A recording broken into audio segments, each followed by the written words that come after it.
Estamos de volta com o Religare, que hoje aborda o tema Teologia e Literatura.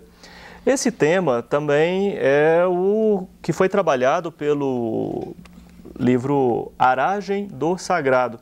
O livro foi organizado pelo professor Geraldo Demore, também pelo professor Luciano Santos e por Carlos Caldas, o nosso convidado de hoje. A produção do Religare ouviu o professor Geraldo Demore, ele nos fala agora sobre o livro Aragem do Sagrado. E o tema do livro é Deus na literatura brasileira contemporânea, né? Então, pegamos autores brasileiros, né, que tematizam de uma ou de outra maneira, a partir da sua obra literária, a questão de Deus. E esses pesquisadores, eles escreveram, então, deram sua contribuição nesse livro, né? Essa foi a ideia que fez surgir a Aragem Sagrado. Agora, o tema teologia e literatura, especificamente falando, é um tema que vem sendo trabalhado já há bastante tempo, né, sob diferentes pontos de vista. Na América Latina, já tem há vários anos que se fundou uma associação, chama-se ALALIT, né, Associação Latino-Americana de Teologia e Literatura, que este ano vai fazer o seu quarto colóquio, vai ser em São Paulo. O último colóquio foi há 2 anos na Argentina. Então já existe também, digamos assim, uma perspectiva aqui na América Latina e no Brasil, né, também existe atualmente uma revista, Teoliteratura, né, onde pessoas que se interessam por literatura, pessoas que são da área da teologia, começam a fazer pesquisa e escrever sobre essa questão da relação entre teologia e literatura. Carlos, como é que foi a sua participação no livro Aragem do Sagrado? Deus na literatura brasileira contemporânea. Inclusive você tem aqui um capítulo, além de ser organizador. Foi, do início ao fim, foi algo muito espontâneo e extremamente agradável. A ideia para a composição do livro surgiu aqui em Belo Horizonte, a propósito, em 2009, num congresso na FAGE, onde leciona o nosso amigo professor Geraldo, que acabou de dar aí o seu depoimento, numa conversava com o professor Luciano, que eu conheci naquela ocasião, e aí o Geraldo, amigo comum, amigo do Luciano, amigo meu também, vamos fazer? Vamos. Quem que pode colaborar? O fulano, a Beltrana, e assim, foi espontâneo e no bom sentido, não me entenda mal, Flávio, nem aqueles que nos prestigiam com a audiência, uma brincadeira. No sentido de algo agradável, algo que não foi um piso, vamos fazer porque tem que alimentar o currículo Lattes, vamos fazer porque a CAPES cobra. Não foi nada disso. Foi algo extremamente agradável. Sim. A minha participação particular foi sobre um autor que não é um autor canônico na literatura brasileira, que eu trabalhei com Malba Tahan, ou Tahan, nunca aprendi qual é a pronúncia correta desse nome que ele criou para ele mesmo, né? Brasileiro, chamava-se Júlio César de Melo e Souza, e ele criou uma persona para si, um árabe que teria vivido no início do século XX, cujo nome seria Malba Tahan ou Tahan. Ele publicou muitos livros para literatura infanto-juvenil.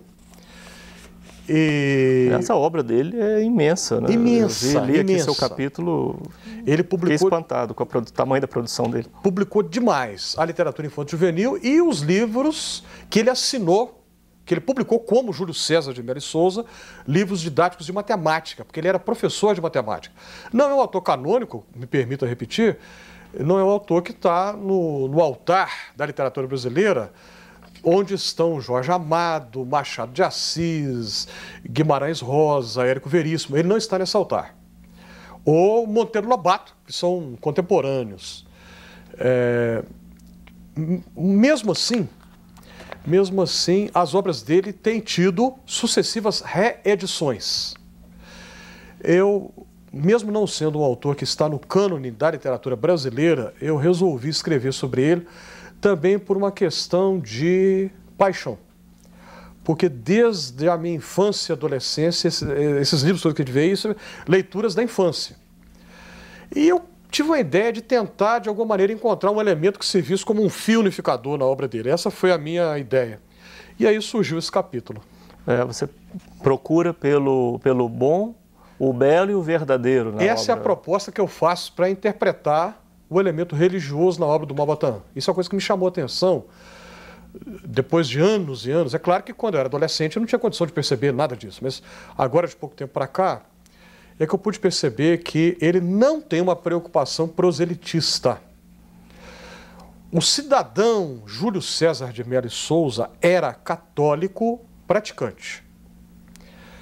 Frequentar a missa semanalmente, era uma pessoa extremamente caridosa, tinha um hospital de portadores de hanseníase, ele era um colaborador frequente, mensal desse hospital, uma pessoa assim, na sua vida pessoal. Mas ele cria essa persona que vive em um mundo árabe antigo, de cultura islâmica, muçulmana, mas ele cria também várias outras histórias em outros ambientes, sempre no mundo antigo. Então, a China antiga, a Índia antiga, e aí, evidentemente, ele vai apresentar um ambiente de cultura budista, um ambiente de cultura hinduísta, mas ele nunca se preocupa em fazer qualquer tipo de comparação para dizer essa religião aqui é melhor do que aquela. Você não encontra isso jamais.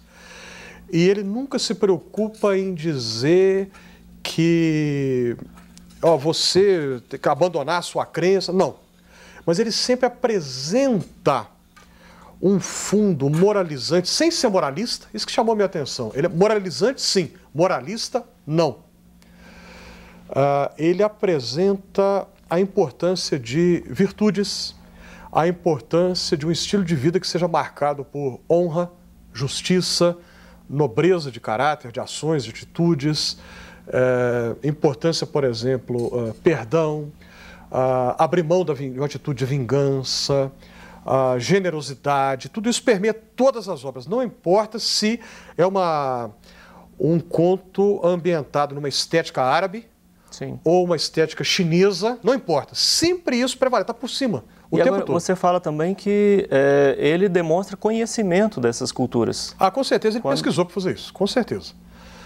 Seguramente ele pesquisou geografia, história da Arábia Antiga, do Império Árabe, na Idade Média, quer dizer, a partir do século VII para cá, né, que já é o Império Árabe Islâmico, e a Índia Antiga, certamente ele pesquisou tudo isso, sim, com toda certeza.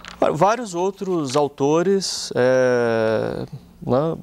foram abordados aqui. O que é que você destacaria do livro O Aragem do Sagrado? Gostei demais do capítulo do nosso colega Rogério Moseman da Silva, quando ele fala, agora sim, de um autor canônico. Guimarães Rosa. Que é Guimarães Rosa. Que esse aí está no santo dos santos da literatura brasileira. Um autor difícil, e eu achei que o Rogério foi perspicaz ao perceber que Guimarães Rosa fala de religiosidade o tempo todo, fé o tempo todo, mas a partir de que perspectiva? Quase impossível responder essa pergunta. E ele cita autores, ele se baseou em autores que fizeram leituras do elemento religioso em Guimarães Rosa e que chegam a conclusões opostas, um para lá, outro para cá. Ele cita, por exemplo, a professora Heloísa Vilhena de Araújo, que quer demonstrar a ênfase da mística renano-flamenga do século XV em Guimarães Rosa. Cita um estudioso francês que foi professor aqui em BH, da UFMG, durante algum tempo, chamado Utesá, que escreveu um livro chamado Metafísica do Grande Sertão, que ele mostra a influência da tradição chinesa antiga do Tao, T-A-O, né? Não é Tao T-A-L, não. Do Tao, da tradição chinesa. E a influência de elementos do hinduísmo em Guimarães Rosa. Mais oposto impossível, não tem como ser mais oposto do que isso. Sim, Quem tem razão? Provavelmente ambos têm razão. É provável que a Heloísa Vilhena de Araújo tenha razão, é provável que o professor Utesá tenha razão também. Porque o Guimarães era tão fascinante e tão rico na sua abordagem que ele consegue conjugar elementos absolutamente díspares no Grande Sertão e outros textos dele, mas especialmente o Grande Sertão. Sim, sim. O que é que ganha a teologia, o que é que ganha a literatura desse diálogo interdisciplinar? Nós temos apenas 1 minuto e vamos terminar o programa, infelizmente. Infelizmente. O que a crítica literária ganha? A influência, a possibilidade de um novo olhar para a obra literária. A Bíblia, como disse o Northrop Frye, crítico literário canadense, é o grande cânone da civilização ocidental. Um crítico literário que não tem conhecimento disso vai perder. E a teologia ganha com um olhar diferente para a vida. A teologia trata da vida e a literatura pode enriquecer a teologia nesse sentido, nesse diálogo. Carlos, muito obrigado pela sua participação aqui no Religário. Obrigado por você ter cruzado essa estrada para vir de São Paulo, gravar aqui conosco. Para chegar aqui. 24 minutos de programa e retornar para São Paulo. Sem dúvida, sinal de grande generosidade da sua pessoa. Prazer estar aqui. Aragem do Sagrado, Deus na literatura brasileira contemporânea. Peço o Bruno para mostrar aqui para os telespectadores. É o livro da Edições Loyola com lançamento recente. Bem, o Religare é um projeto de extensão do programa de pós-graduação em Ciências da Religião da PUC Minas.